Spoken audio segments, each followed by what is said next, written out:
No, you don't. 6, there's 7. Stolen. Well, is it still up here? It's all fine. It's just 1, 3, 8. It's right there. It's just me. I'm just, Is it a neurotic. good luck thing? It is. Well, it's not really CIP, right? I honestly feel like we don't even have to talk about it. I don't. And Lynn, Yeah. the only thing that I think we can go over is Lynn has run reports to tell you how much you have to pay in capital reserves each year based on the CIP. So Yeah. she's going to do that now, but I don't think I need to come to the table unless you think I do. I don't Okay. think we need to really talk about it. I think we can go skip right to capital reserves. Pass me one for over there, and then the rest are all you guys.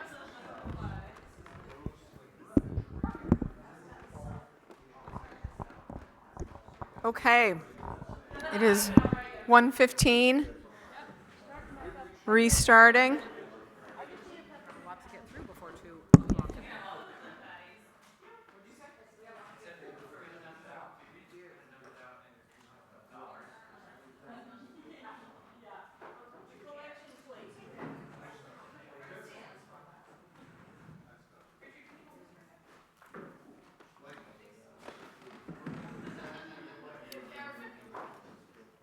All right, here we go.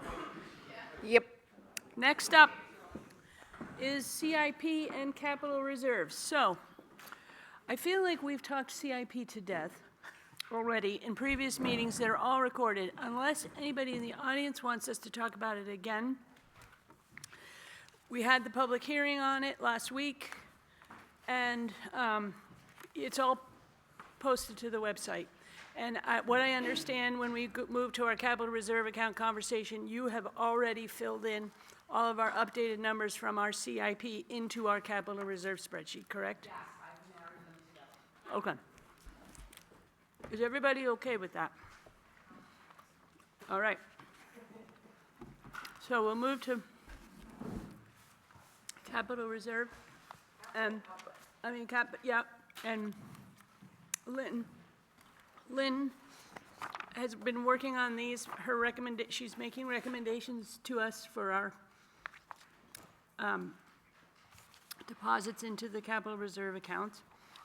So she sent us this very nice memo, and so I asked her just to go through it. And do we have that really great spreadsheet with all the capital reserve? Is that the thing that's in our, okay, got Yep. it. It's actually a fold out. We Yep. call it the origami one, Yes. and it's Oh, do I have it's it? section 7. Here, is this it? Oh, yep. Okay, got it. There you go. Perfect. Oh, Rich.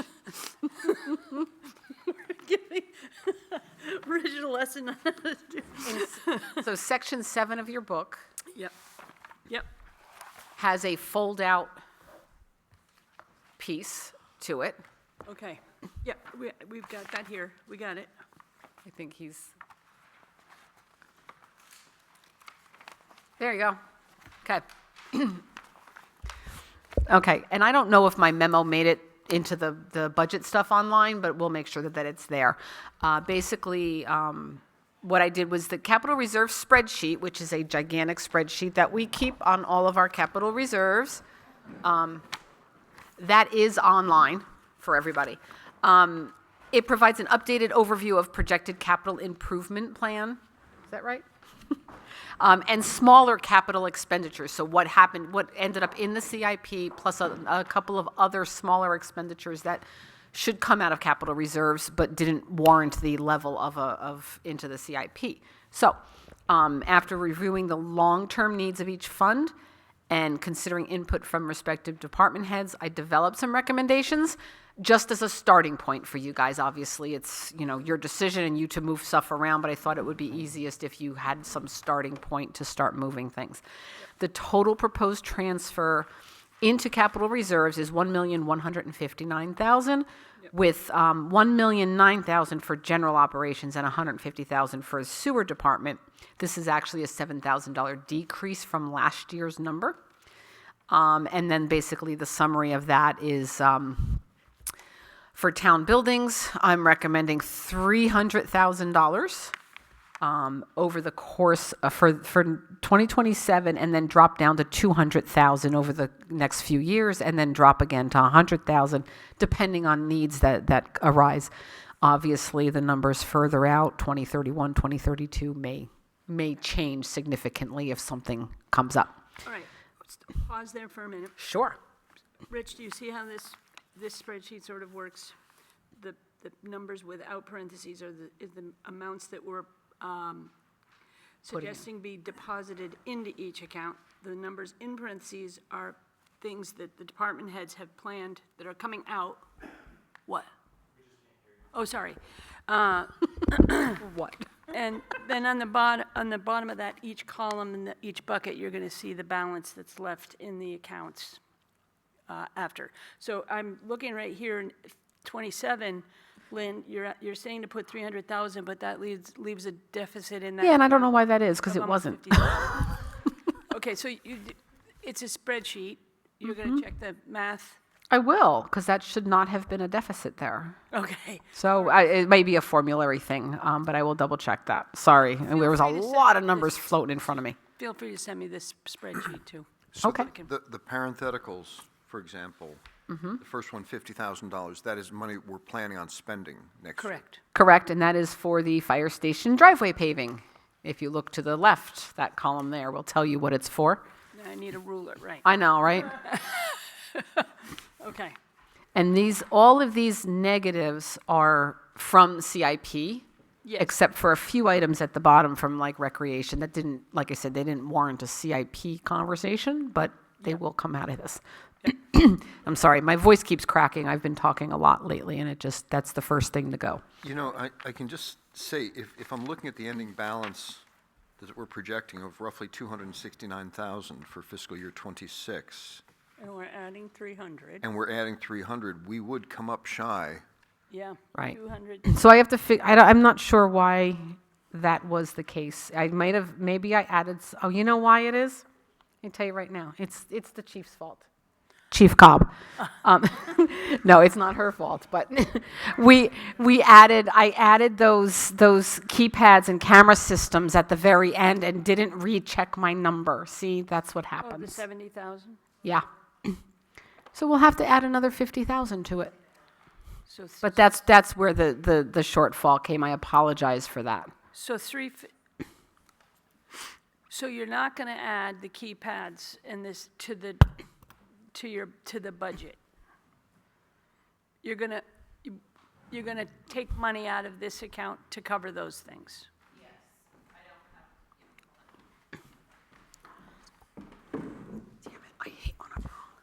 I would not have the kind of money to replace the system in my operating budget. What I had referenced earlier was if there's going to be any sort of monthly maintenance costs for a new system. Okay. That's what I would anticipate going up in computer license and fees for both dispatch and police, because we split it Got it. between those two. All right. I missed that part. Yeah, no, maybe I wasn't clear, I'm sorry. All right.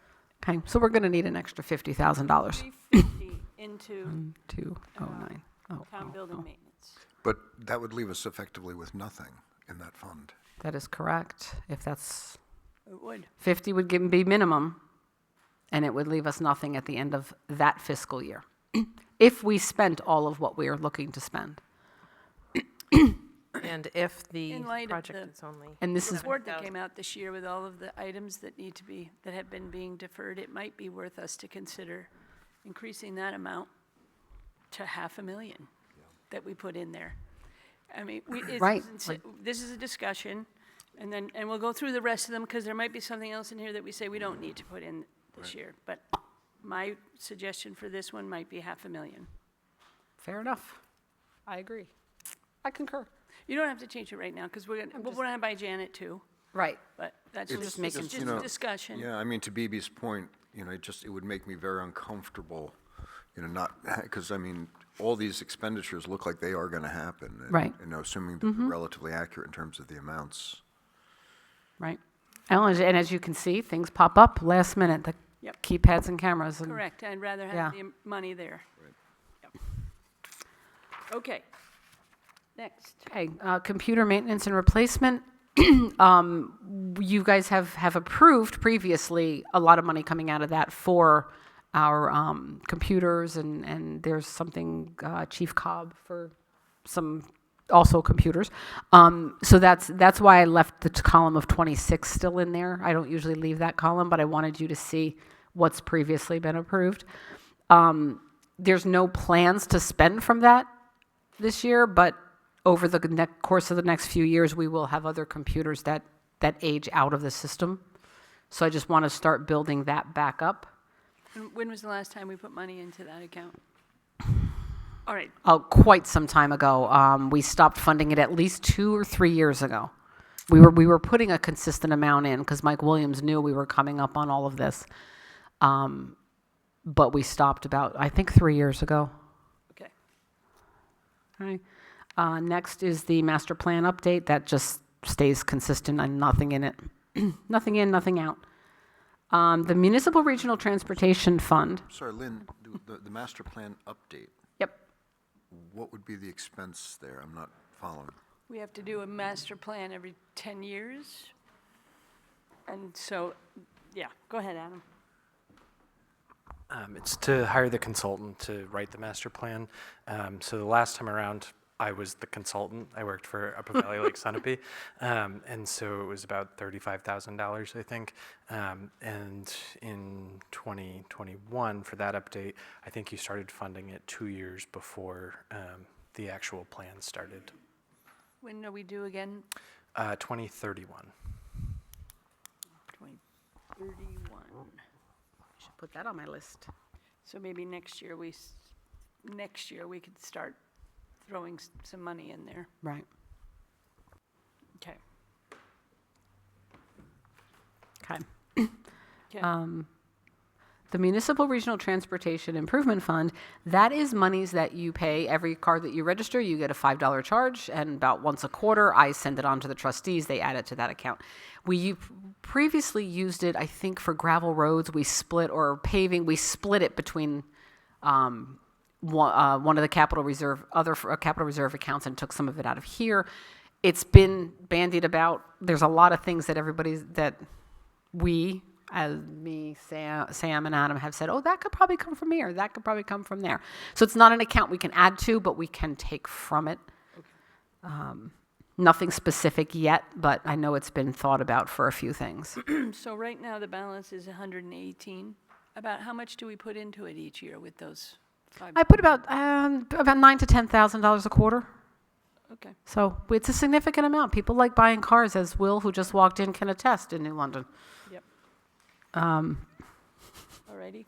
I saw that. I assumed it was for a subway or something. yes, we're gonna do a metro in New London. It's gonna we're gonna slip line it too. Okay, so for energy projects, I put $1 in for the solar array at the firehouse. Jamie didn't have a final number for me. I know he's like an inch away from having that bill, but we should be fine in there. Based on his estimates from originally, so we're okay with that. And he had said that they didn't really. I know that they're looking for 2030 to be fully sustainable. So that was my recommendation of adding money so that we end up.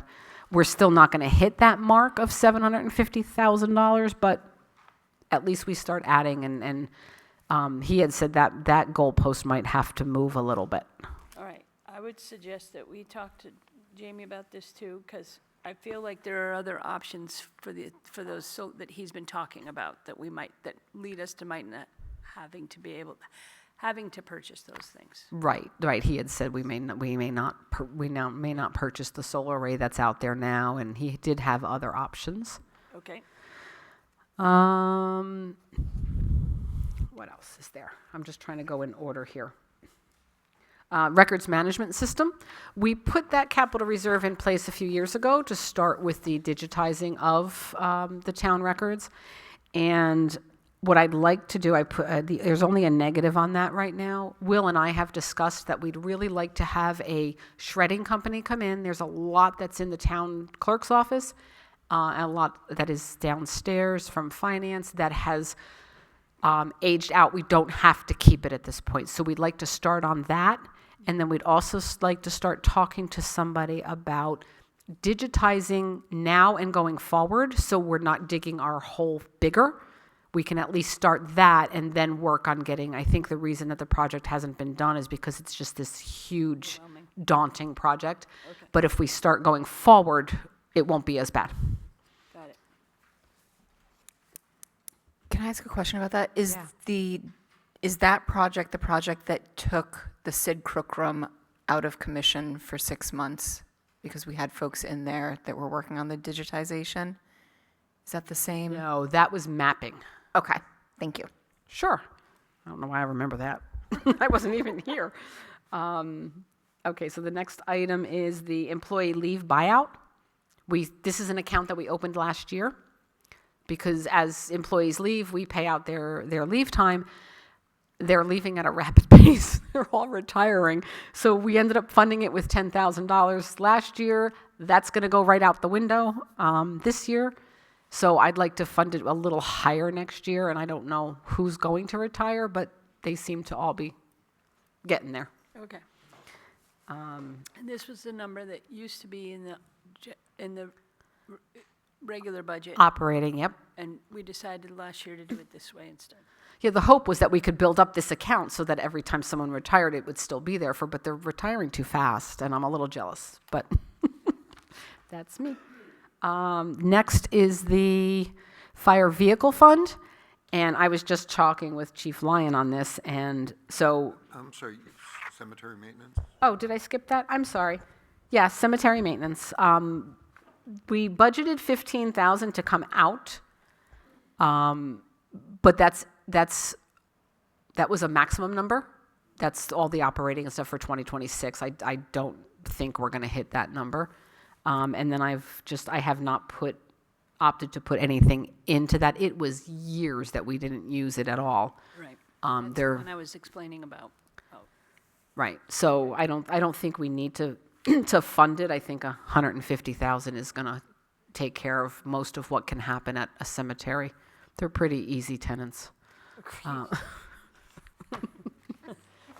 But And guys, if anybody disagrees with me, just raise your hand. I'm not married to this plan. So the fire vehicle fund, my recommendation was to put in $250,000 this year. And that would keep us somewhat flush. And then to start putting in $200,000 a year after, and that will not get us to the new vehicle, but it could get us a down payment. It could get us, where we can bond the vehicle. And we would probably have to adjust that in the coming years to make sure we hit it. We were on track to hit that number, but then we stopped funding that capital reserve.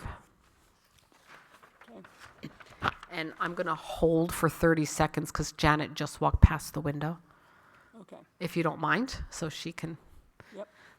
partake in this awesome discussion.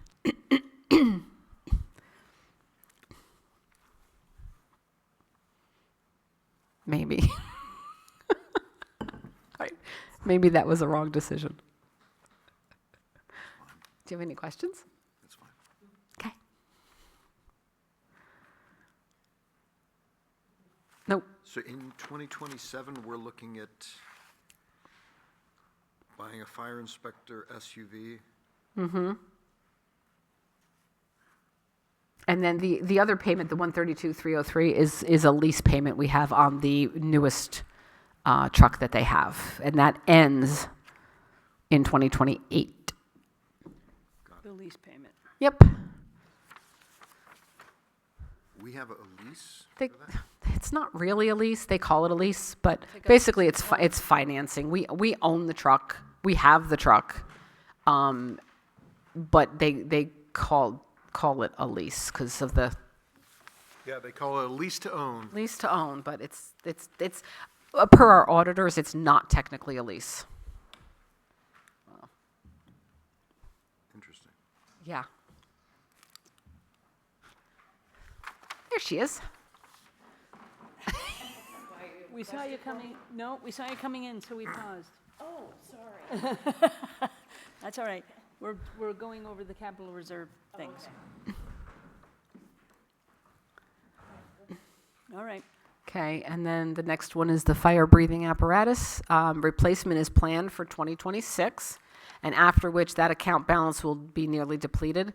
So annual contributions of 25,000 would position that to meet the next time that you're going, bless you, the next time you're going to have to replace that equipment. And then fire radio replacement, the current balance is 4877. Annual contributions of 15,000 would allow for the future equipment replacements and maintain operational readiness. And then we're on to communications equipment. That is for dispatch console replacements are due this year. So as you can see, we will be pulling out $350,000. That will drop us down to a balance of 1,234. And recommendation is to start putting in 100,000, so it prevents the fund from going into a deficit, and to build back up with $50,000 in future years. So you're replacing those consoles next year, Chief? Okay, all right. Can I ask, based on the conversations we've had about doing a dispatch study, et cetera, and determining whether or not we want to stay in the dispatch business, would it be possible for us to put a pause on replacing the dispatch consoles? Well, those Go they're ahead. for 2027 to be replaced. Right. So It's in, the money's there. we move, right. Almost. Move forward with the plan, because this is for next year. Yeah. If we decide not to spend the money, we decide not to spend the money, but I would leave it the way it is so that the plan is in place. Okay. Okay. Wait, police equipment's next. You may be needed. I think that's what's next. Where am I? Yep, police equipment. So that fund was established for police equipment purchases, including body and dash cameras. They have a 5-year warranty, but an unknown lifespan. It's our first time through with these. So this contribution of $35,000 per year would help keep that account up, so that if and when things needed to be replaced, we would be ready for it. Do you think that's enough money in there? When we first purchased our body and dash cameras, it was just over $100,000. So to replace some of them, again, they're scheduled to be replaced in about FY28. So I think that would be about the right amount of money to have in there. And I could not envision a future where New London PD does not have body and dash cameras. Okay. Sidewalks. Everybody loves sidewalks. So for sidewalks, just continue funding $100,000 per year so that we stay in line. Although that does add a significant amount to that account. Maybe that's one that we can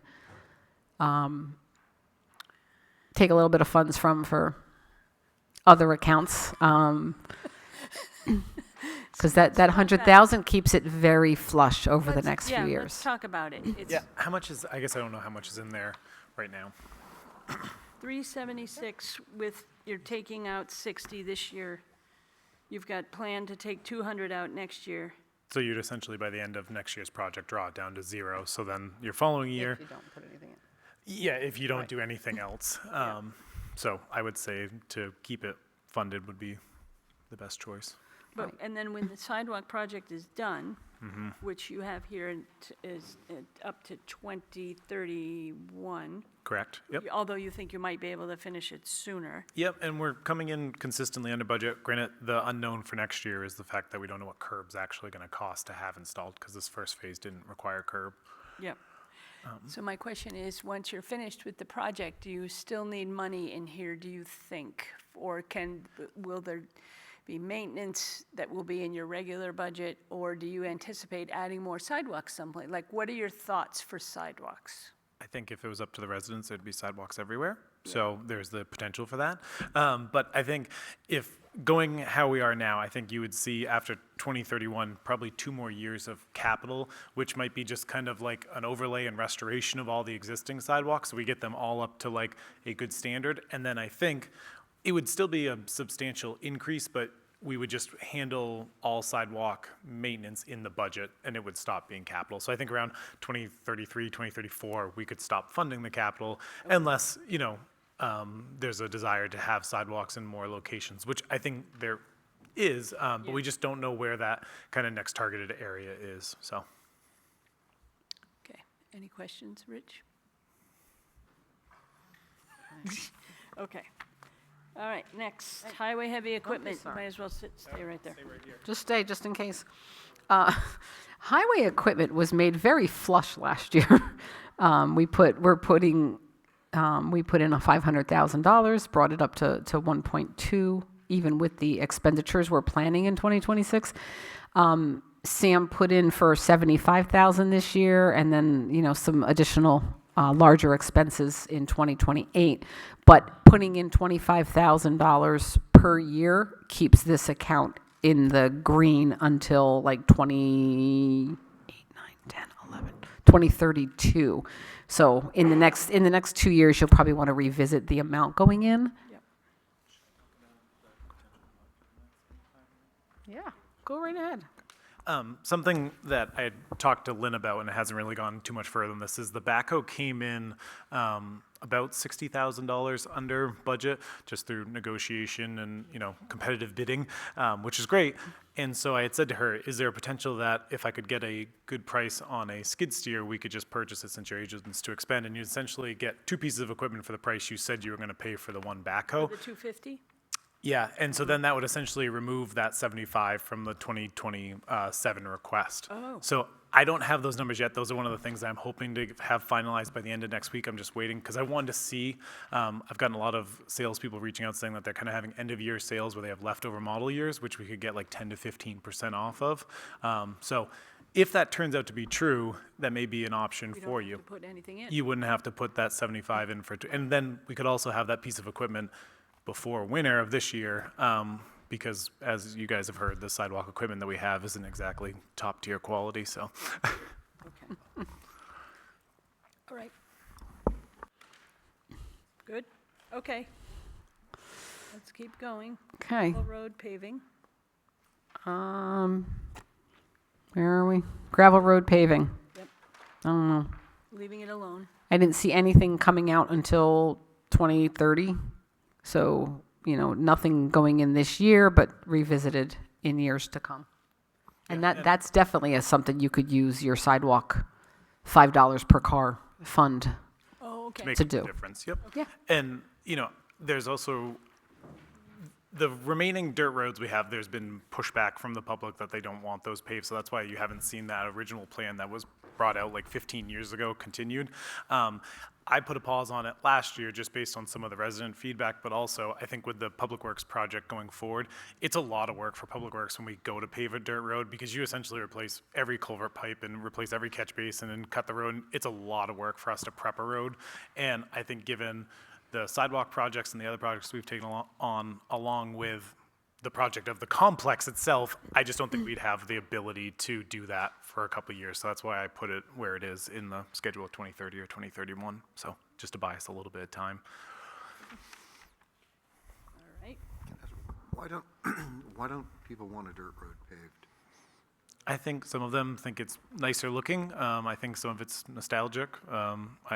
I guess I don't exactly know. I think some people are concerned that if a gravel road is paved, people often go faster on them, which isn't necessarily the case because when you pave a gravel road, you usually go from a wider road to a narrower road. So you usually end up slowing traffic, but it just might be misinformation, and that's something that I'll work on when we get closer to make sure that people are getting accurate information that it's a benefit, because environmentally, dirt roads are really not good because the amount of suspended solids that end up in your lakes that become silted in and things like that due to dirt roads. As we know, calcium is not great, but we have to use it because you lose over an inch a year due to dust in general. But the problem is putting calcium down then still ends up in your waterways and such. So overall, they're also difficult to maintain in mud season, as you all, I'm sure, are aware of. And then just in general, they ice faster and are usually more dangerous too. So I guess I don't know the exact reasons why, but All of I can those tell you the that you just benefits. listed. What? All of those that you just listed for Old Main Street, nostalgia, Mm-hmm. a fear of people driving faster than they already do, Mm-hmm. and just how pretty it is. The aesthetic. So, Yeah, the aesthetic, there you go. Nostalgia. aesthetic. Yep. Yeah, aesthetic, yep. So, and I mean, there's the chance that the selectmen or just the town people in general choose that they don't want to continue to pave dirt roads and they're happy where we're at. We have about 4 miles left. So that's a pretty small amount compared to a lot of other towns that 50% of their roads are gravel. So 4 miles of gravel. 4 miles of gravel, 60 much? miles of paved. I'm sorry? 60 miles of paved. I knew you were going to ask. All right, Good. moving right along, sewer department. Okay, sewer department. These are, again, these are the items that were listed in the CIP, and funding, the amounts that I put in for funding should keep it in the green. And then, or in the black, and then bumps it right up to the 274, and then you add the more, so we come down to 14,000 come 2029, but that takes care of a lot of the large purchases that are coming down the road. Conservation land acquisition, the Conservation Department has requested that we put $75,000 in per year, so that we build that fund up for any land purchases that may come along. Yep. Recreation facilities, and let me get to my little. So rec facilities, you've already approved withdrawals for the swing set replacement at Elkins, and several additional items are planned for purchase in the current budget year. But to continue maintaining the beaches and rec areas, and to keep up with the aging equipment, I recommend putting in just $4,000 a year to this fund, and that will build it up enough to replace like the Jungle Gym down at Buckland when things start to break. Yep. Okay, so just so you know, it's printed twice on this sheet, recreation. It is? So that might affect your numbers on the bottom. Yep, Yes, but you know what? It's not in the total at the bottom. okay. I saw that, deleted it out, but it was not in the grand total at the bottom, so we should be good there. But thank you. As you can tell, my eyes were crossing after a while on numbers. Spreadsheets. I blame Rich's special report. And then I think we're down to library maintenance, based on what they're looking to spend based on the CIP. And they've asked for nothing to be put in this year because they are in a good position. But then if we start funding again, like 5,000 next year and then 50,000 each year thereafter, it keeps them again in the black until 2031, which is when they would go into the red. So we'd have to revisit that at that time. Okay. I would like to ask if we could create a new capital reserve account for the clock maintenance, if you guys are on board with this, as a recommendation from Marilyn Soper, that she asked the folks that did the clock maintenance this year for a timeline on when it should be done again and how much it might cost. I think they told her 20 years and $30,000, so I'm thinking if we just put $1,000 into a capital reserve account for the clock maintenance, if we start that going, then in 20 years, when it needs to be done, the money's there to do it. So that's we have to create a warrant article for that if we wanted to do that. If you two are in agreement, if you're not, that's okay too. Can Okay, Lynn, in terms of these funds, certainly with the school district, when we name a trust fund, if we're not careful with the way we describe it, we are boxed in. yeah, we are, And so, for example, Yeah. in the same way, Yeah. are we boxed in here? yes. On there, so somewhere in the town offices is a list with the exact language from each warrant article that created each one of these accounts that specifies the limitations. Plus, the trustees of the trust funds are pretty good about that, too. They know also what we're limited to for each one of these funds. So would it be possible if we created something like that, perhaps just to broaden the language a little bit? Yeah, Just, I don't know what you would use to describe it, but just something that could perhaps give us a little bit more flexibility in case. with the clock? Yeah, in other words, with whatever we might need to do. Because if we just say the clock, then my understanding is we are That's all it can be limited used to for, the and I think clock. that's okay. Okay. But I think too, to that though, because some of the accounts say for the repair of X. Yeah. So you can only repair it. Right. Others say for the repair and replacement of X. So then you can repair or replace. So you're right, you do have to be very careful, but you don't want to be so broad that you're going to pull the money out for something that you did Somebody's pet not intend as a Plus, board. 20 years from now, that when we're long gone. Right, so it's a balance between being specific so that it's used for the intention, but not so specific that it's something odd comes up, you can't pivot a little bit and use that. Okay. So just to recap quickly for Janet, before you got in here, we talked about the possibility of increasing the town building maintenance deposit from 300 perhaps to 500. And then we're going to go back to Jamie on the energy projects. So I would suggest that when we get back together again next Thursday, that the three of us can have reviewed this and have any, come up with our recommendations on what we think should be deposited into the capital reserve accounts, and then we come to an agreement. How's that sound? Sounds good. Okay. So I think we can be done with this, so we can move forward, because I see all these. Yes, and I think what we will do is have Will come up. He can make his presentation and then scoot out. Okay.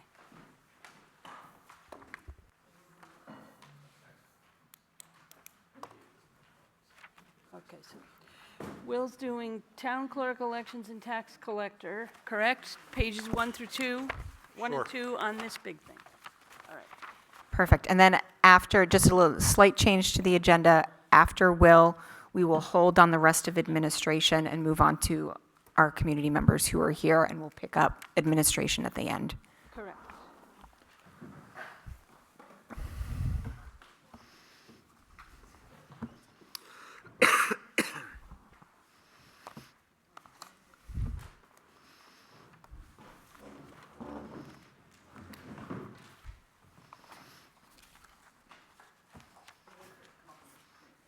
Okay. I mean, okay, so we are town clerk. Okay. So, yeah, I mean, I don't necessarily have a presentation so much. I have a lot of, I'm 92% labor, so there's not a ton to talk about. Conferences, have gone up in cost. I do need to start submitting receipts for my travel expenses because I haven't done that up to this point and have been eating it, and it turns out it's a lot of money. And then, just the training and the new certification program is something that I should have started doing long ago, but haven't because of the employment situation in my office. So I think with any luck, I am finally at a place where I could start that 4-year process to get my certification for both tax collector and town clerk. And then beyond that, we're talking a lot about supplies in town clerk. So if you have questions, I will pause between all three. So, Will, what does certification mean? I mean, you don't have it now, and I don't. It basically is a year program for 4 years that covers all the stuff that, in my case, I should have been taught when I came on in the middle of COVID and there was nothing. And it just gives you, obviously there's the networking aspect of it where you get to meet more of your cohorts around the state and that sort of stuff, but it gives you a certification, and there's a lot of knowledge that I think would be helpful to our office there in general. But it's more trainings and that sort of stuff. Conference is a little bit more about what's happening now and what the current changes are, and that is about sort of the basics of it, which every once in a while I learn something that I never knew because of the COVID thing. I think it's valuable for me to go through that, and then obviously I can give that knowledge to Diane, and it's not something that anybody else besides me would do. So I just want to point out to you, Rich, that Will's salary is split between the tax collector section and the town clerk section, and all of his benefits and all that kind of stuff. And Diane's? Diane is split as well. And then Aaron your is new all person- on the town clerk side. Aaron is all on the town clerk side, okay. I don't have any questions on that, I don't think. So, to elections now? Go to election. All right. Elections, obviously, there's the programming fees and all of that sort of stuff, sort of the big ticket item there. You know, we've sort of been in this plan of upgrading elections to what's current. This is the third year of that process in that we did poll pads, the voting machine, and now we're talking about the voting booths themselves, which are not quite as old as I am, but they're in that neighborhood. And if you've ever stood in one and had somebody hit the side of theirs, it's a harrowing experience. So we want to do something about those before we actually have an issue, because if we have an issue, they're statutorily required, what we need for numbers and that sort of stuff, and we would have to do something about it at that point. But that's really the last step of sort of three $10,000 steps, and then the state threw in the AVS machine that we had to do, so it's sort of been a 4-year process that way. I would anticipate, unless there's something I don't know, which is always a possibility with the state, that will probably go back down and settle back down to a more normal number after this budget cycle. But they reserve the right to come up with whatever requirements they want whenever they want and charge us for it. Do you have any other comments? And occasionally, they do actually give us some money after the fact, after they've sworn that they're not going to pay for something. I'm somewhat hopeful that that might happen in this budget year with the accessible voting machine, but we've got to wait until the conference and they actually have it come out of their mouth. So will you need Public Works to set these up? These would not be needed for Public Works to set them up. The metal ones that are back there are ugly and heavy, and it's not something the elections team could do. These are a lot more manageable that the elections team could do. Not that you're getting out of elections entirely, Sam. But it's a help towards that, particularly if it's a day where it's snowing or whatever when we're trying to do it. And then it also gives the election team control over when we can set them up, because obviously they can't be plowing and setting them up at the same time. So ideally, we would have the stuff set up on a Friday for the next Tuesday, so that we can be in here and get all of our stuff in here and that sort of stuff. And it's just becoming so much more involved every time we do it, that there's more stuff that we need and all that, so. So there'd be fewer things to store, is that it? It would be, it would be, I mean, we'd have roughly the same number of booths. These are a little bit more compact and way lighter, so it's, anybody could easily pick one up and get it out with 2 people, set it up and that sort of stuff. It doesn't need to be the heft that's back there now. I mean, those things are hundreds of pounds and feel like thousands of pounds. They're old school and not light. Do you have any questions, Rich? You good? All right, we'll leave it at that, because we've got our folks here. Okay, yeah. Unless you want to make any other further comment? Not really on the election side. I mean, obviously, the one thing that I did put in here is not related to my budget, but the SB2 portion of it. I think that we should, if that were to come and be an article, I think the selectmen should also have an article saying what the cost is. And despite what the report says from the SB2 committee, we think that that shouldn't just get added after the fact. I think that should be there so that people can see the cost initially. And I think that's valuable information for people to have when they vote on it. It's being informative. We're trying transparency and all that, you know? Yes. All right. Thank you, Will. Tax collector. Sorry. Sorry, I do a Well, we lot. haven't It's, done- when I said we there should was- cut it. I mean, quite honestly, tax collector is the least Really the same. spectacular of any of them. I mean, there's no big changes. There's a couple bumps up, because I split the mileage with that and town clerk, and the training, the certification, I split between the two. But, I mean, there's nothing. It's all minor, in my opinion. But if you have questions, I would be happy to answer any. Good? Okay. All right. All right, thank you. I'm very hopeful that I might actually be able to be here for the whole day next year with the new employment situation, but thank you for working into my schedule course. so that I can Of run back course. to the burning disaster I've got going on down there now. Thank you, Will. Lou, emergency management? Yeah. Do you think we can do the lake folks for, do you mind, Lou, if we fly through those? Because they're all sitting here patiently. Sure. All right. Kelly, do you want to go first since you're time bound? Yes, up to the podium. Okay. So this is pages.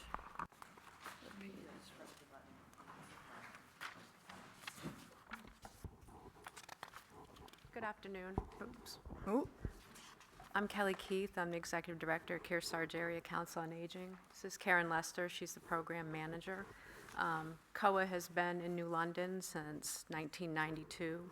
We serve 9 towns: New London, Springfield, Newbury, Grantham, Danbury, Sunapee, Sutton, Andover, and Wilmot. We have about 3,000 members. 1,800 of them are from New London.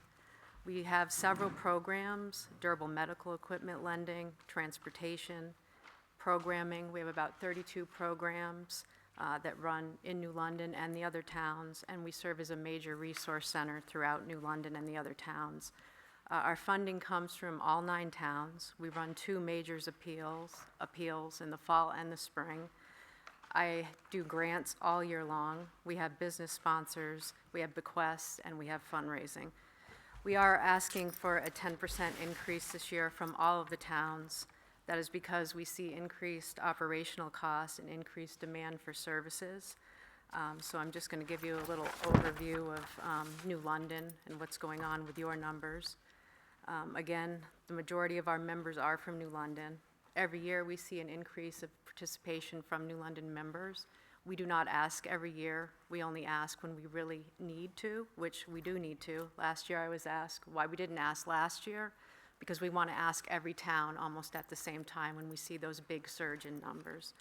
Last year we saw 149 rides from New London residents to all the hospitals in the area. We have 125 people on our ride service. 63 of them are from New London. 3,009 times members from New London were in our building doing all sorts of programming. We lend out equipment every single day. Last year we lent out 565 pieces. New London was 240 of those pieces. And we have 150 people on a program we call Outdoor Recreation for Seniors, ORFs, and 75 of those people are from New London. So just in general, the majority of the services are from New London residents. We'd be grateful if you'd consider our increase. Funds are down across the board, donations, grants, across every place that we look for funding is going to be down, and we want to continue our services in the best way possible, so we would appreciate it. Any questions? Okay. You have a question? I'm good. Go ahead. So, I'm sorry, you said that the biggest user of the services are the New London residents? Yes. How do you divide up the cost based on towns? Is it based on that usage? it's based on usage and participation. We track everyone that comes in the building, how many times they come, and then we send letters to each town, and I tell them what's the biggest usage from every town. So New London is transportation, that's your biggest usage, as where, Sunapee is also transportation, but Springfield may be participation and health services. So we do it by participation. That's how we base it. And I'm sorry, how many other towns are there again? 8 other than New London. Janet, do you have any questions? No? I'm good. I'm okay with this. Are you both okay with the increase?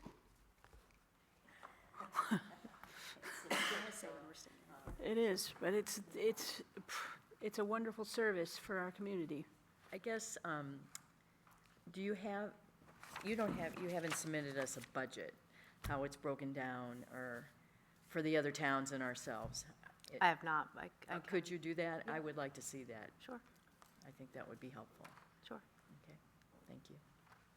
How many staff members do you have?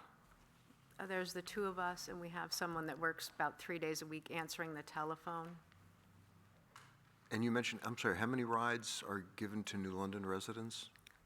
There was 149 rides last year to 60 people from New London that are on our service. And where would you be transporting them to? Mostly hospitals. We go to Dartmouth, Concord, the VA, Valley Regional, so I can talk, Valley Regional. They go to Lifelong Care, they go to New London, any dentist appointment. We do shopping, anything of that nature. We triage all the medical first. Sometimes we have to take them to Manchester. They're a vet from there. Many of these people don't go anywhere without our service, and a lot of them are from Bittersweet.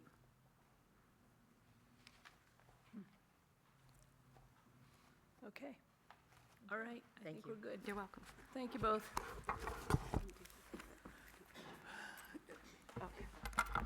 I'm going to leave it to you, Ashley, to. Absolutely, yes. I'll just go down the list here. How about the garden club? Mom, is Melissa here? Okay, all right, we'll hold on that one. How about housing? Peter Nichols.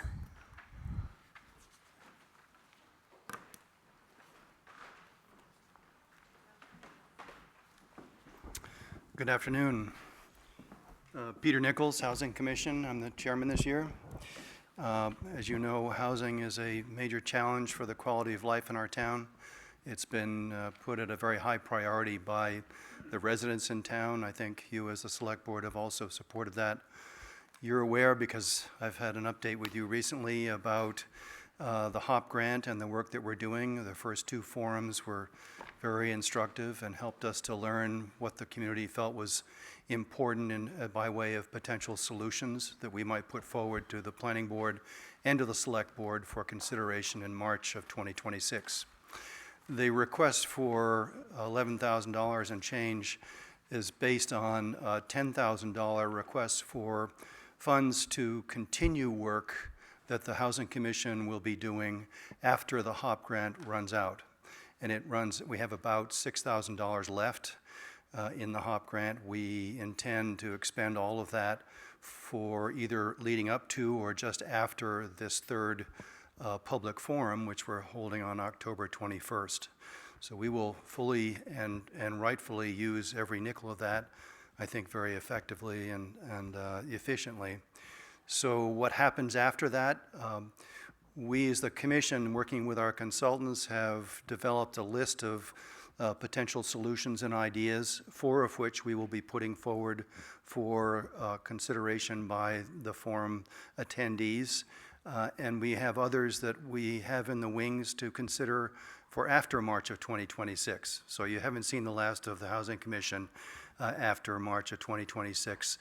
There are more ideas, and we'll be trying out 4 of them with the planning board in October and November. So the funds represent an increase from the $5,000 we requested last year. That, of course, was stepped down because we had $100,000 worth of HOP grants, so we felt we didn't need very much.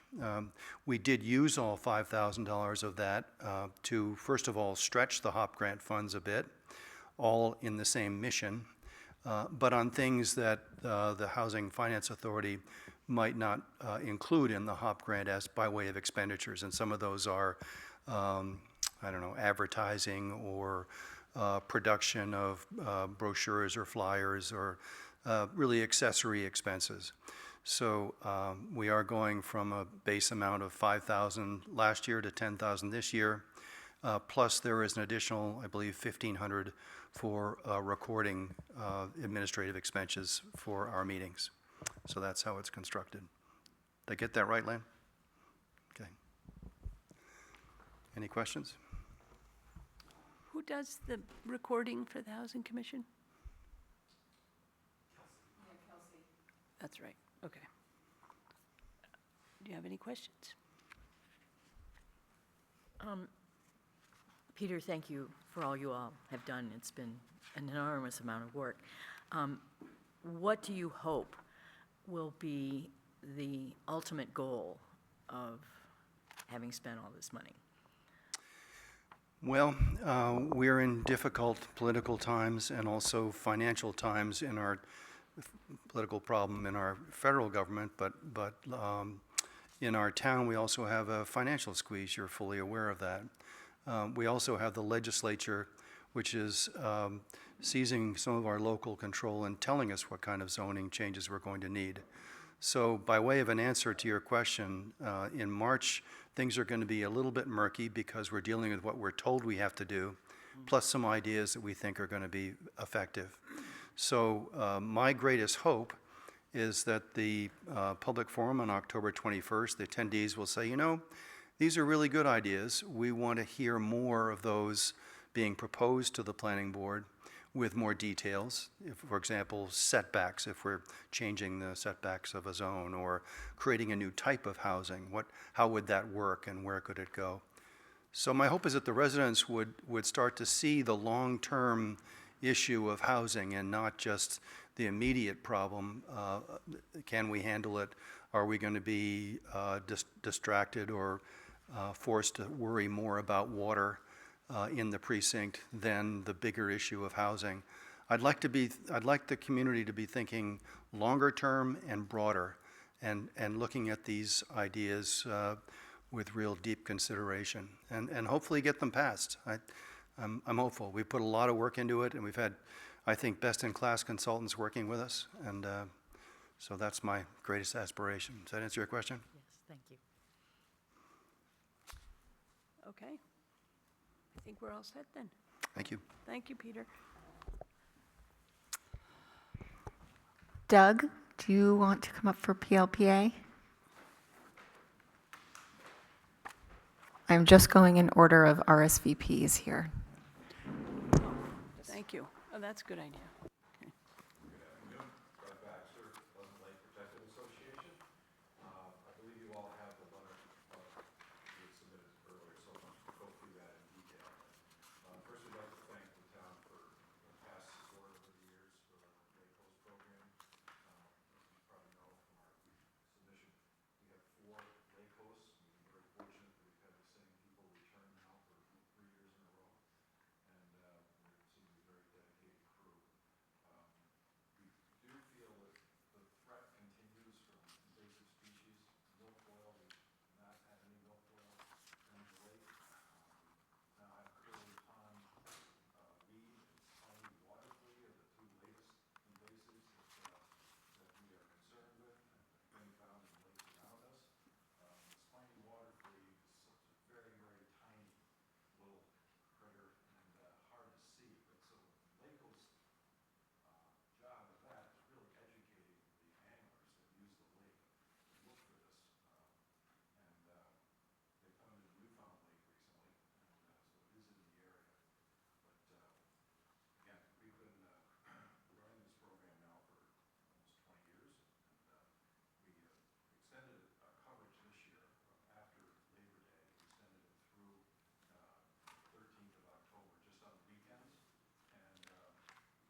Okay.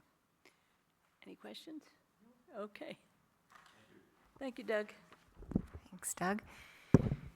Is Tara here from CASA? Yes. Wonderful.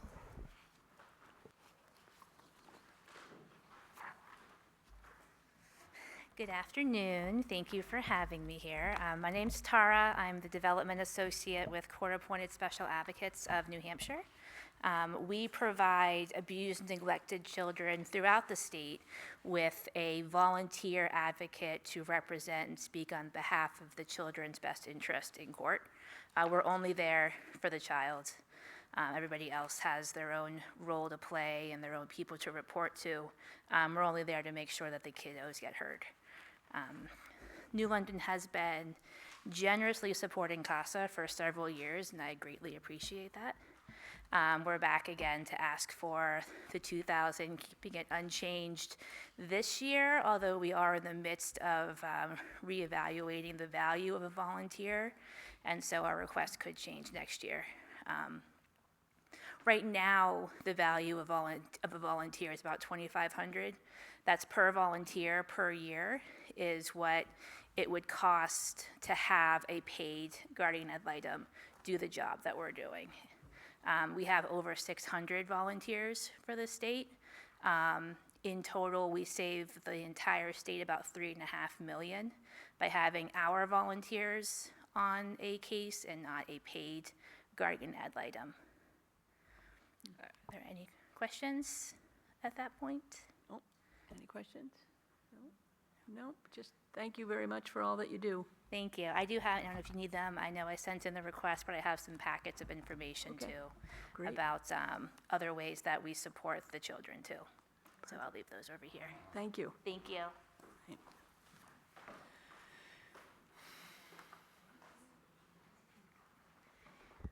Okay, is Susie here from Lake Sunapee Protective? Wonderful.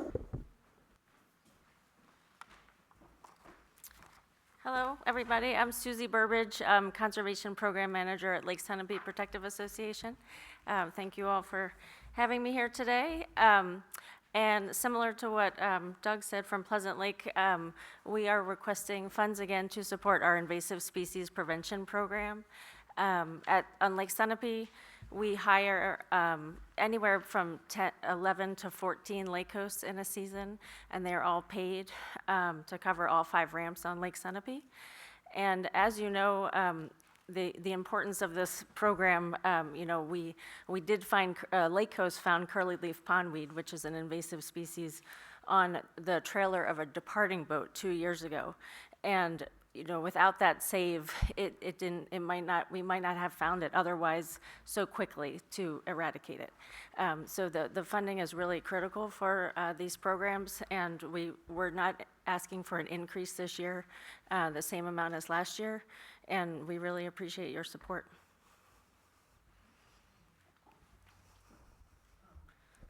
A few of the access points come to mind. Where are the 5? So at Sunapee Harbor, George's Mills, at the State Beach, and Blodgett Landing and Burkhaven.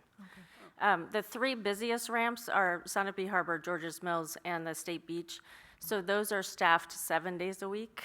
And we start in middle of May or 3rd week of May, and then continue. Our lake hosts are there till the end of September. Blodgett Landing and Burkhaven are usually staffed on weekends and holidays because they're less busy. Sure. Thank you. And can I ask, in our paperwork here, where do we find the numbers for them?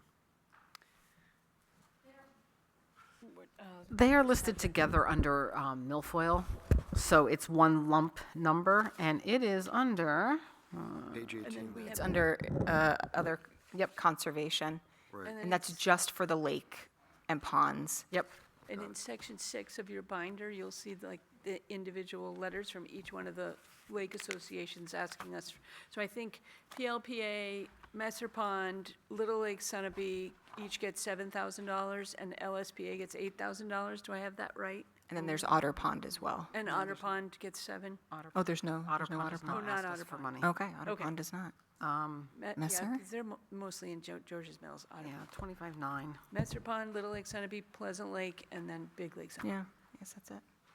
Yeah, I All right. can send you the breakout of those numbers of who's asking for what. It's like 7, 7, 7, and 5, or some Yeah. Yeah. mix of that. Last year we asked for 8. That was, Oh. we were asking for 5 for, I think, the last like 20-plus years. Gotcha. So we did increase it last year, but this year's staying the same at 8,000. 8, 7. Can I ask, what support do you get from the other towns? We get we get support from also Newberry and Sunapee, and we've asked the same amount, $8,000. Yep. Okay. Good. Thank you Thank you very very much. much. Is Beth here from CAP? Wonderful.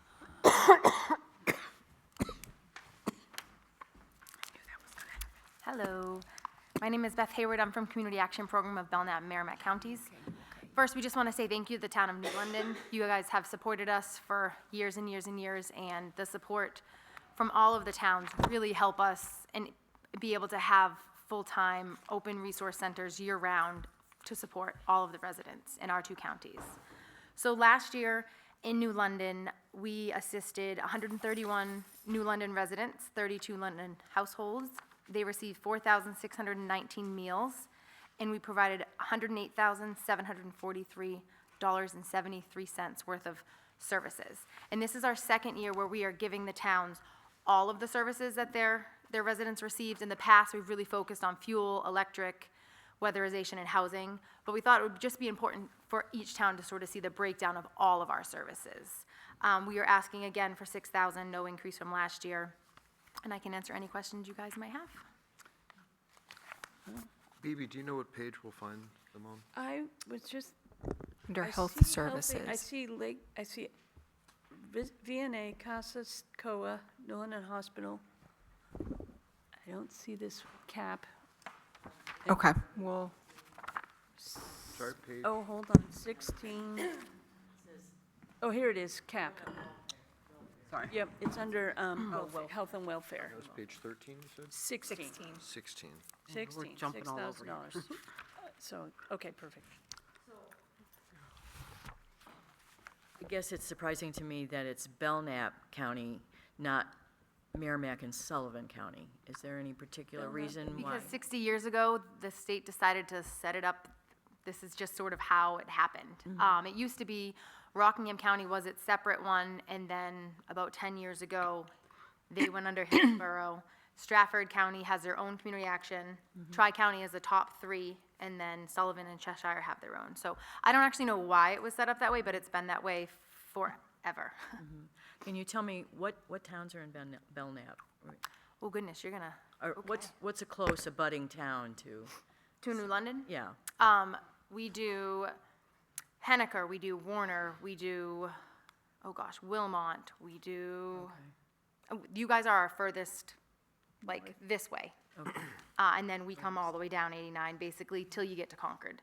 So Warner, Hopkinton, and then out all the way to Franklin, Tilton, and then all the way up into the Lakes region, Meredith, all of those towns. Thank you. You're welcome.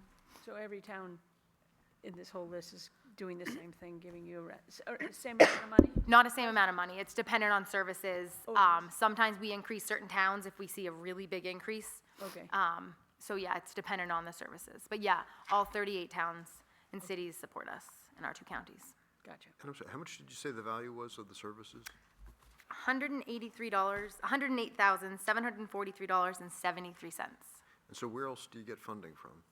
So we are federally funded, probably 85% federally funded. Then we are funded by the county, a very little bit. Each county gives us some depending on the program, and then the towns, and that's pretty much it.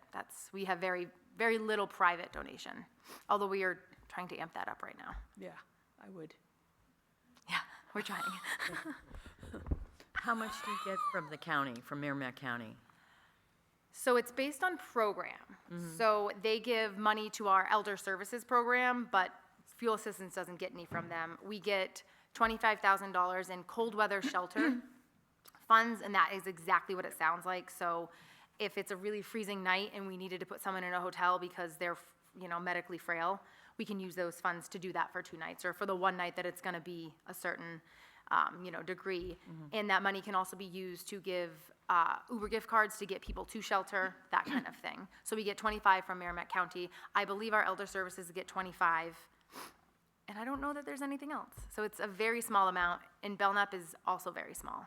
Okay, thank you. You're welcome. Okay, great, thank you. Thank you. Thanks very much.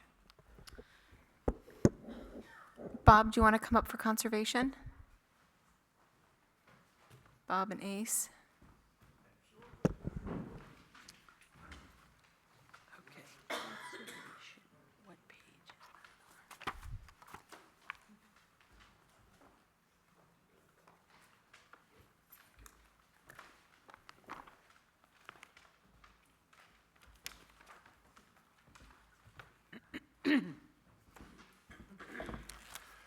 Good afternoon. on? Afternoon. Before I start, I would like to give you a very quick update officially on the bog is now 100% complete. As you may know, we originally designed that to accept 4 boards wide, which would make it 32 inches. But we only put down 3 boards because that was 50% bigger than it was. But the design was there. And we decided to put the 4th board down. That makes a huge difference. So now the walkway is twice as wide as it used to be. And we added additional railing that we had not anticipated in the beginning. And our extra special thanks to Don Bartlett, who did all that work. It was 3 years of work plus a year of planning. And the best part is it was done without taxpayers' dollars. And people love it. They do. I'm always surprised how many cars are out there when I drive by. It's amazing. Well, that's our problem now, parking. Yeah. But it's great. Fortunately, that is over, and we're on to our next project, and there's always plenty of them. Our budget request remains pretty much the same. We have our two major expenses are the intern, as we call him, and we generally have that trail intern who does construction, he cuts trees down, he does all kinds of different things. Very skilled. Don is from corporate America that decided to retire early, and he does this because he loves it. He's not doing it for the money. But he's very, very gifted. And we try to run about 250 to 300 hours for the season. And so that's one of our big expenses. The big thing is materials. And boy, the lumber truck was at the bog on regular basis, but that was funded differently. So that didn't come out of our budget. But probably our biggest challenge or frustration is land acquisition. It's just very, very difficult. And we do have a fund that we'd like to talk to you about probably at a different time on just how we need to proceed. Obviously, land acquisitions are not going to cost $100,000. It's going to be big money. And we have to have a willing seller, and we have to have a qualified piece of land. We were very fortunate last year to be able to add 2 parcels to Low Plain. And we're in the final stages of working with Fish and Game, who holds the easement, working on the wildlife and forest management plan. They have a final vote next week, and we're told that it's about 99% certain that they will approve it. They, like most other departments, have had some reductions in funding, and they're not looking to spend any extra money. They consider our project a donation because we are not charging for the easement. So that's a big plus. And I don't believe they're going to be looking for a stewardship fee, which will be even better news. But we are at about 14% in New London conserved land. And if we believe in what the Society for the Protection of New Hampshire Forests tells us with their New Hampshire Everlasting Initiative, that number should be 25%. And that's a real challenge. I'd be very surprised if we could possibly do that, but we're going to try. And there is a project coming up that we will be asked to participate in, and that would mean making a donation to the purchase rather than owning the land outright. And that's good. It'll still be under protected easement, and but that would come not out of our operating budget. So our biggest expense is lumber. We have a pretty big project going on at the Kidder Cleveland Clough Trail. That boardwalk is almost entirely decayed. It was put in about 15 years ago. It was done with hemlock, so most all of it needs to be replaced, and we're plugging away at it. That'll be a big project for next year. So those are the two big items where our number was 27,577, about a 5% increase from last year. And you have a little different number than I have. I don't know how that happens, but it does. Yeah. It's only a few dollars, but we feel pretty comfortable with that. That's basically to cover inflation. We don't budget any contingencies, so it is what it is. We shop very, very hard for our materials, pricing, service, delivery, and we feel very comfortable with our suppliers. And we have had an exceptional year for trail volunteers. We used to put together a volunteer trail project, 3-4 hours, every 2 weeks. So this year we've moved it up to every week. And in some cases, we've done 2 a week when there are special projects, like probably the biggest challenge is moving lumber. When you have a big lumber delivery and then it has to be carried a quarter of a mile into the woods, there are not always a long line of people waiting to do that. So it's a struggle, but we've been able to get people to do those things and to come back. I don't know whether you have any specific questions on any one item. I have a quick question. I think the number, you said 14% of the land in New London is in conservation. Is that the number you gave, 14%? Is under conservation. Is that between the Forest Society, Osmond Sergeant, and New London Conservation? Is really any easement, Okay, right? got it.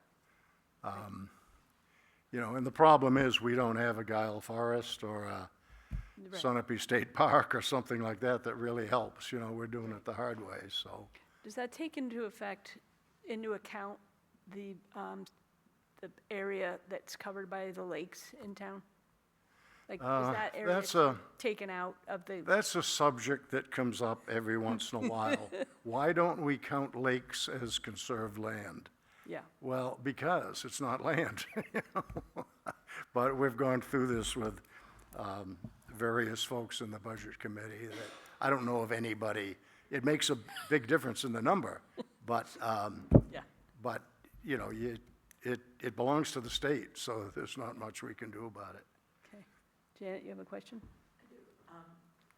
Bob, do you have any plans to do logging on any of the properties? Because that has always been a good source of income. Yes, it is, and your answer, the answer to that question is we're constantly evaluating. Like, we have 2 new parcels down at Low Plain. Typically, what we'll do when we finally, the town does own the land, we're now just waiting for the easement and the forestry plan. Fish and Game will approve that, and then we will have our forester come in and sort of do a cursory evaluation. What's there? What's growing well? What isn't growing well? It's concerning, like ash. A lot of the ash is dying. It's really it's good lumber. And our last harvest, we took quite a bit of ash because it was healthy, but the forester could show us where it was getting infected. So he said, you take it now when it's really worth some money, or wait and take it later as firewood. So we will go in and look, but we have never focused on forestry improvement, wildlife habitat improvement as a source of funding. Obviously, you can't afford to pay to do this, but the last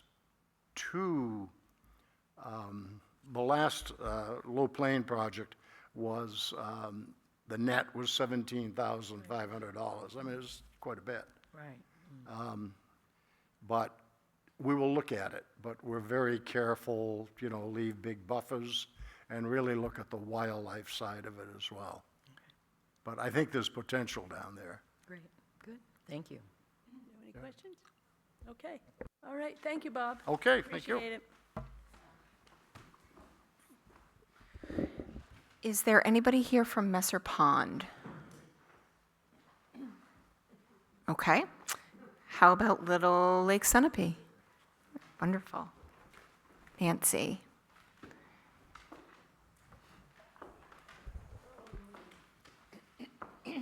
Hi there, I'm Nancy Gerald, Vice President of the Little Sunapee Protective Association, and I'm echoing what Doug and Susie have told you about.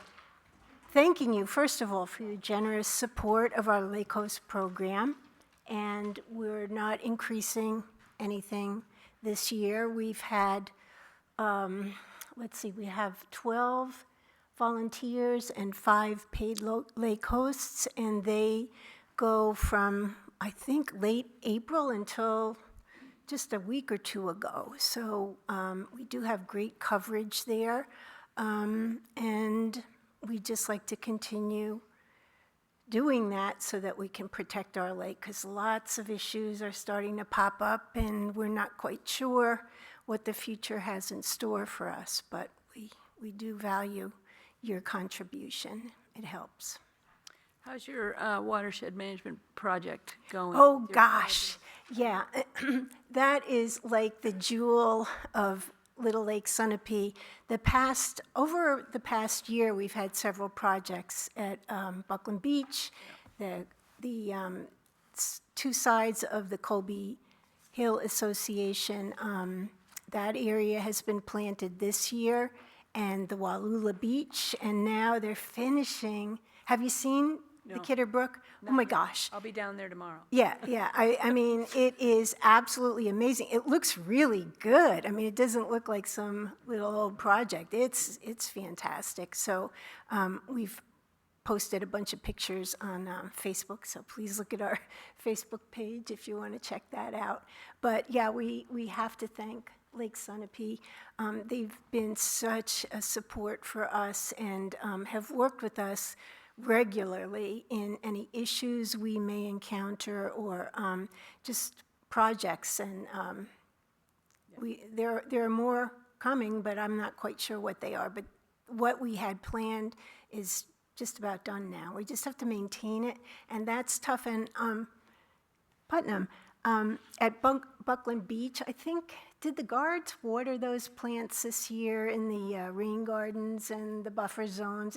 Because they look fabulous, but yeah, well, thank you so much. And it's been tough watering those ones by Colby, the Colby Hill, so is it Colby Point, whatever.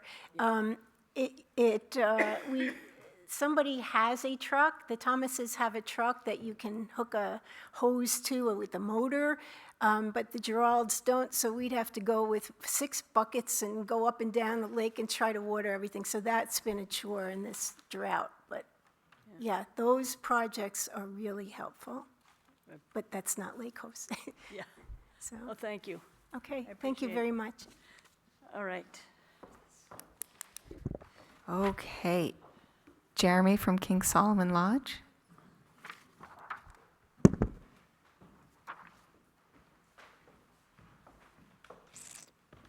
Hi, good afternoon. My name's Jeremy Kellett. I'm representing King Solomon's Lodge this afternoon. A little bit last minute call, so I'm racing back from a dam trying to get here. So thank you for the opportunity to speak. King Solomon's Lodge would like to extend our gratitude to the town for the continued support of our lodge, the relationship with the town, the parking area for the for boats, trailers, and I really didn't have anything else planned to say. Happy to answer any questions about the area, our contributions, and it's my first time speaking at a public forum. That's okay. I think this is the first time that you're coming to our budget committee to request, because we just started this last year, right? Well, yeah, they requested last year. They did too, okay. Last year was the first year. Last We year had was the several first year. Okay. presentations from them about the need. Yep. Yeah. How was the boat traffic this summer? The boat traffic has been very good. I shouldn't say all because it's never all, but the vast majority of individuals who've parked boats, trailers have all been courteous to us. It's been a really positive relationship, and we're really happy to have the traffic in front of our lodge so that they see that we're there and support the town with what a resource Pleasant Lake is. Awesome. Any questions? And do people usually say what the ask is? No, you could say, we've got it in our thing at $6,000, right? Right. Yeah, Yes, Same as last year. yeah, same as last year. yep. Good. Any questions? Nope. Anybody? All right. We're Wow, good. awesome. Thank you. Did well. Thank I'm you. going to sit back and learn a little bit more for next year as well. Thank you all. All right. Mom, Garden Club, she's not here. Garden Club is level funded at $1,500. Okay. I was going to say, do you want to speak to that? But just so you know, it's. It's good.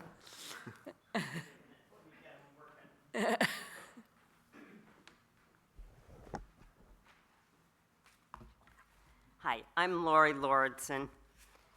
Been a member of New London Garden Club for 40 years in a couple of months. The purpose of the club, which was founded in 1928, was to stimulate the knowledge and love of gardening and flower arranging to aid in the protection and perpetuation of desirable native plants and birds, to further civic beautification and improvement, and to cooperate with other agencies interested in these objectives. The club will seek to promote these goals through the support of local organizations with similar objectives, beautifying public areas, educational outreach, and scholarships awarded to individuals seeking post-secondary degrees relating to its purpose, like forestry, horticulture, environmental studies, ecology. I think in the 40 years that I've been a member of the New London Garden Club, I think has given out about $80,000 in scholarships. It's been at least $2,000 to $5,000 a year for 40 years. That comes to 80, doesn't it? I think, yeah. We maintain at this point 14 gardens or areas around town right now. We are supported mainly by our membership dues and a few. We don't have a big fundraiser anymore. We're working on that, but we do count on the town's help. You've been very generous the last few years monetarily, but always generous with the DPW. Thank you, Sam and predecessors, for doing some of the heavy work when we need it, delivering bark mulch and whatever. I believe that this year we asked for $1,500. I think that's what we asked for last year. Yep, you're level funded. Okay. Same. I thought somebody told me we asked for it and were given 2,000. Maybe it was another year, maybe I dreamt it. I think that was that 2 years ago, Colin? It was a while ago. And then I think, and they didn't spend it, so last year they said, we don't need it. So all we need is 1,500. Wow. Well, I could find a way for the club to spend it. But yes, we would appreciate, whatever the town feels that they can do. We've got this past year, we did a lot at the information booth, pruned up some trees, let light in, augmented the gardens. They want to finish that up, which it's not, most of the work is done there. It's just adding a few more plants. But then we have Homan's Corner and Old Main Street Triangle that we'd like to work on and get more native plants in there. Things that don't take as much maintenance because the ladies are getting older and there's more traffic on those islands. And the ladies are really petrified to work at Homan's now. Of course, I've told them if they wouldn't do it at 10 in the morning, it might be safer, but so we're going to try and work on that, which will mean new plants. Hopefully Sam's crew can take out some old plants and bring us some compost and we can plant them up. But thank you very much. Thank you, Lori. Thanks, Mom. Okay, before we move on to our ambulance and emergency management, I just want to check to see, Chamber of Commerce is not attending, but they did send me a letter, which I'm happy to read at the end. Energy Committee is not here. Messer Pond, not here. Archives, not here, but they are level funded. So then I think that leaves New London Ambulance and Emergency Management, unless there's anybody else here that has not had a chance to speak before that. All right, New London Hospital for the ambulance.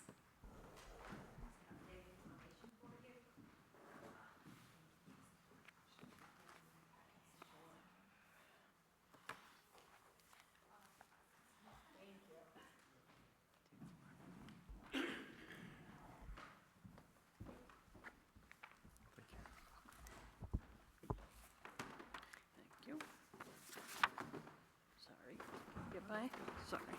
This just has some updated information. We sent our original letter requesting funding, and what we normally do is within that packet, we provide information on the number of runs for the town of New London, and then we actually provide a copy of our financials so that you can understand the revenues, the expenses, which unfortunately exceed the revenues, and how the town support helps us to cover the losses for the ambulance service. So first of all, thank you for your continued support, not just for the ambulance service, but for New London Hospital. We greatly appreciate our relationship with the town of New London. So thank you.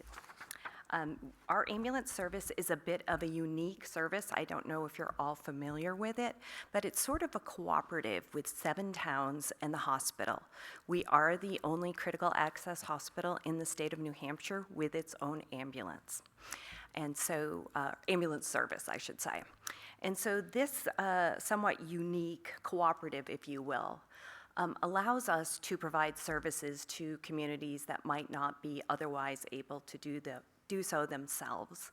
It provides our ambulance staff with the ability to work in our emergency department during downtime, which helps keep them happy, it helps keep their skills sharp, and it also helps us achieve some additional funding from Medicare as a critical access hospital for their time that we put into the overall financials. So that altogether, I don't know if you have that, that's that 3rd page of the information I just sent to you.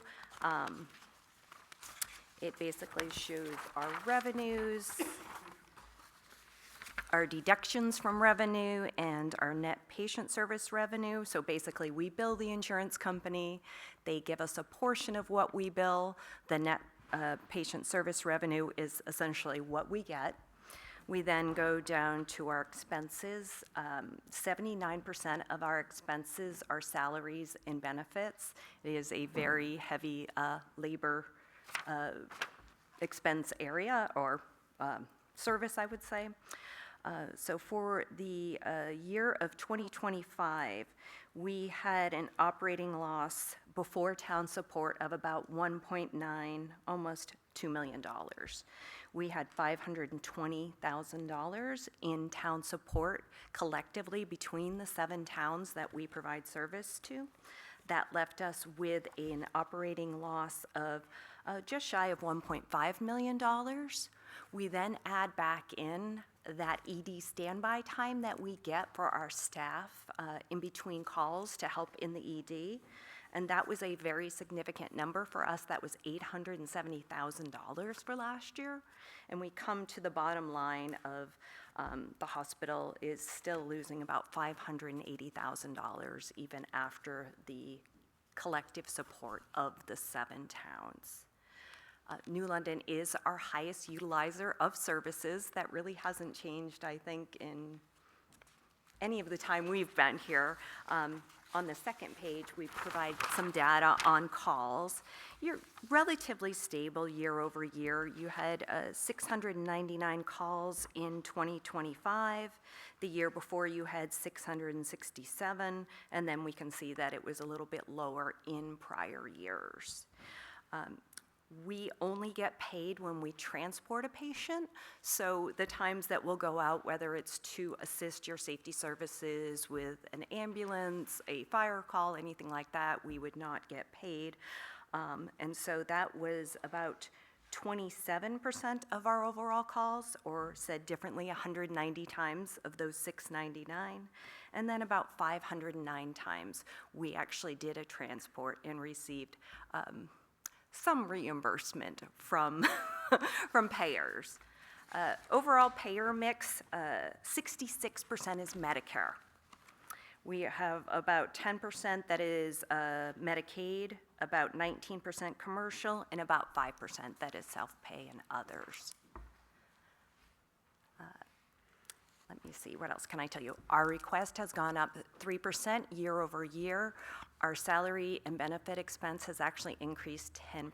So we are really trying hard to not pass on the additional losses that we're experiencing to the towns that we service.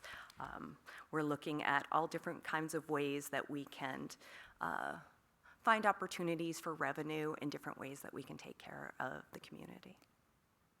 So can I answer any questions for you? I know I just probably pummeled you with a lot of financial data. No, I am okay. Rich, this is your first time, so. Yes. Can I ask Lisa, how do you folks, you're looking at a loss Yes. in the past year of $580,000, even after you take into account what you perceive as the benefit of having staff members available for the ED. Yes. So how do you folks propose to fix that if you're not going to charge the, I'm sorry, how many towns are there that you? There's 7 in total, and 7 New in London is our largest. We have to, as an overall hospital, we are supplementing the ambulance with other services that do have a healthier bottom line. So the hospital is basically investing to ensure that we have that continued service. So is it simply that there's a financial benefit to getting folks through the doorway at the hospital, and that's what kind of enables you to close this gap? I think having our own ambulance service not only helps us take care of all the towns that we serve, but it does allow us to have a unique ability. If we have a patient who's at the hospital and all of a sudden needs a higher level of care, we can transport them. We can transport patients perhaps from the medical center down to New London Hospital. So I think the ability to transfer patients is a wonderful opportunity that we have that many hospitals are envious of. But mostly, we do this because of our dedication to this service and to the community. This is something we've been doing for a long time. We're not looking to get out of it, and just terrific partners with your fire and police. We could not say better things about them. They're wonderful. How many ambulances do you have in service? We have 5 ambulances in total.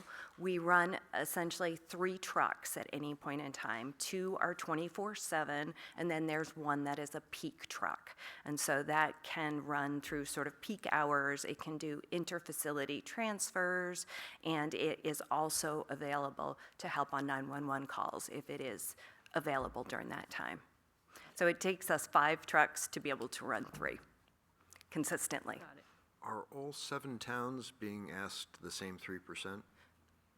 Yes, the increase is 3% across all the towns. So last year, we did something that I had wanted to do for a long time. We took 5 years of data for all of the towns we service. We averaged it, their total calls, and we said, we're going to give everyone a pro rata share of the amount of calls, to the amount that we're asking from the towns. That actually resulted in a decrease to New London last year. And we had an increase in some other towns, but it was really based upon 5 years of usage.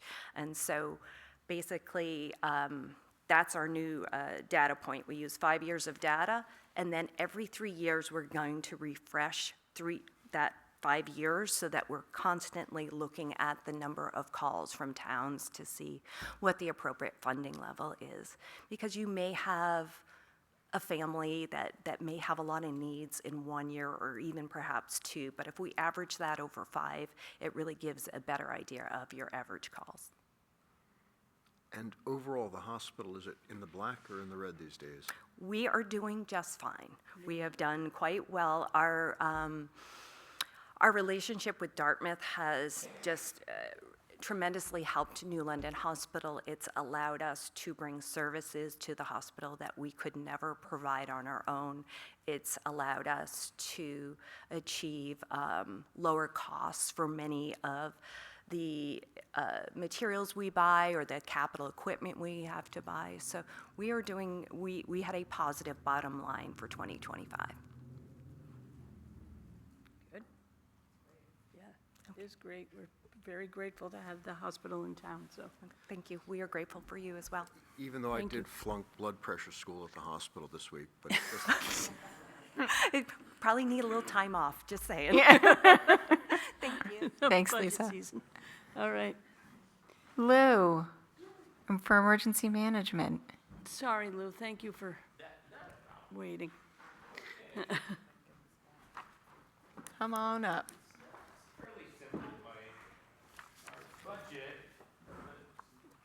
Thank you so much. As you can see, our budget is very few increases. We went from 2023, if we're almost 30,000. We're down to 12,500.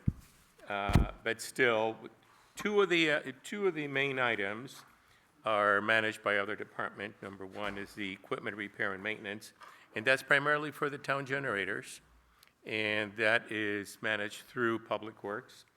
And of course, then you have the hazmat team fee, which is $2,000. I'm amazed that it hasn't increased, but that is primarily managed by the fire department. The increases that I've asked for are in travel and meals. The state is reinvigorating the Granite State Health Care Coalition. And that's a couple of things that we're going to be doing. It's our medical officer in the emergency management team has manifested that that he would like to attend some of them. So, and you will see a $400 increase for emergency preparedness, and that is because the Emergency Management Committee would like to host a series of town halls like we did about 7 years ago before COVID, and those require some informational and public image material, and they're absolutely necessary. Other than that, it's at your discretion. Okay. Anybody have any questions? Rich? Nothing? All right. We're good. Thank you, Lou. Thank you, Lou. All right. Okay, just back to the list. Archives is not here, but they are level funded at 7,000. I'm almost certain 7,000 for the year. Archives. Yeah, 7,000. The Energy Committee, I will need to look at the memo that was sent or bring it up because I'm not actually sure off the top of my head where they are, but they are not here. Oh, they are $900. And they're level funded? Yes. Yes. Energy level funded at 900. Oh, it's just 1,000? Archives is just $1,000, not 7,000. I inflated. The Chamber of Commerce actually just sent a letter to me right before this saying that she's unable to attend, but I'm happy to read one section of this. I think there's, the beginning is a little history about the chamber, but I'm happy to read the third section here. When looking at the organizational structure of the chamber, we are a regional chamber, meaning we support 11 different towns in the general radius. While that seems like a lot of support offered to the other communities, here's how our membership breaks down by town. Let me scroll down. New London has 109 members for 41.92% of total membership. Outside the area, Concord, Leb, White River Junction, Tilton, Laconia, Claremont, Newport, Charlestown, etc., there are 56 members for 21.54% of the total membership. And let me scroll down. Sunapee has 39 members for 15%. Newberry has 20 members for 7.69 total membership. Andover, Bradford, Danbury, Grantham, Springfield, Sutton, Warner, Wilmette, these communities all added together are 39 members for just 15% of total membership. Even though we support the other communities, our physical office and center is located right on Main Street in New London, which means the majority of the work we do is New London focused. While the membership from New London being just over 40%, the majority of our impact as a chamber is felt in the New London community. The work we do lands mostly in the 3 towns that surround the lake, and then we expand that outreach further as we are able. One of the questions that has come up is why don't the other municipalities contribute financially to the chamber? Taking a closer look at our membership numbers, you can see where there is a clear distinction of our time, energy, and focus in the community of which we are located and where the majority of our members are doing business as well. This past summer, the town of Sunapee struggled to keep their visitor center open and staffed. We stepped up and offered assistance. While we weren't able to get the keys from them until the end of the season, we did have a few days in the center. If this kind of relationship were to continue with the town of Sunapee, there would be a clear ask for financial assistance from them to help maintain that center as well. And that is the letter from the chamber. Any questions? How much money do they ask for? They ask for, give me 1 second, 12. 1 second, we will tell you.